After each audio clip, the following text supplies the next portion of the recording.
ഉമറേ, ഇവിടെയാണ് കണ്ണുനീര് പൊഴിക്കേണ്ടത്, ഇവിടെ നിന്നാണ് കരയേണ്ടത്, ഇവിടെ കരയണം ഉമറേ, കരയണമെന്ന് ഹജറുൽ അസ്വദിനെ മുത്തിയിട്ട് പുണ്യനബി സല്ലല്ലാഹു അലൈഹി വസല്ലം നമ്മുടെ ഹബീബിന്റെ കൈ തൊട്ടത്, ഹബീബിന്റെ ചുണ്ടുകൾ ചേർന്നു നിന്നത്, അങ്ങനത്തെ ഒരു സാധനം ഭൂമിയിൽ ഇന്ന് ബാക്കിയുണ്ടെങ്കിൽ അത് ഹജറുൽ അസ്വദ് മാത്രമാണ്. ഹബീബ് അതിനെ മുത്തിയിട്ടുണ്ട്. ഉമർ തങ്ങൾ പറഞ്ഞു, ഹജറുൽ അസ്വദേ, ഹബീബാ എന്റെ റസൂൽ നിന്നെ മുത്തിയത് ഞാൻ എന്റെ കണ്ണുകൊണ്ട് കണ്ടതാണ്, അതുകൊണ്ട് ഞാൻ നിന്നെ മുത്തുകയാണ്, അല്ലെങ്കിൽ ഞാനത് ചെയ്യൂലായിരുന്നു. എന്റെ ഹബീബ് നിന്നെ മുത്തിയിട്ടുണ്ടല്ലോ, നീ കല്ലാണെന്ന് എനിക്കറിയാമെന്ന് പറഞ്ഞു ഉമർ റളിയല്ലാഹു അൻഹു ഹജറുൽ അസ്വദിനെ മുത്തുകയാണ്. റളിയല്ലാഹു അൻഹു. ഹുനാ തുസ്കബുൽ അബ്റാതു യാ ഉമർ. ഭൂമിയിലേക്ക് ഇറക്കപ്പെട്ടപ്പോ വെള്ളക്കല്ലായിരുന്നു അതത്രേ, വെള്ള നിറത്തിലുള്ള കല്ല്.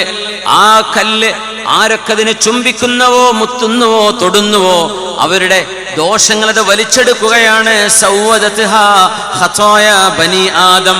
മനുഷ്യരുടെ തെറ്റുകൾ കാരണം ആ വെളുത്ത കല്ല് കറുത്തതായി മാറുകയായിരുന്നുവെന്ന് അഷ്റഫുൽ ഖൽഖ് സ്വല്ലല്ലാഹു അലൈഹി വസല്ലം. ഇന്ന് മുത്തുക പ്രയാസമാണ്. ആരും തിക്കും തിരക്കും കൂടി ഹജറുൽ അസ്വദ് മുത്താൻ വേണ്ടി പോവരുത്. അത് വലിയ ആണത്തൊന്നുമല്ല, പെണ്ണത്വമല്ല. ചില പെണ്ണുങ്ങൾ വരെ തിരക്കാൻ പോകും. ഒരിക്കലും ചെയ്യല്ല പെണ്ണുങ്ങളെ, സഹോദരി.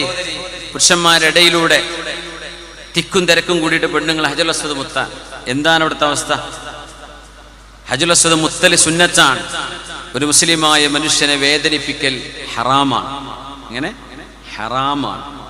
ഒരു ഹജറുൽ അസ്വദ് മുത്താൻ വേണ്ടി എത്ര കുത്തൊടുക്കേണ്ടി വരും?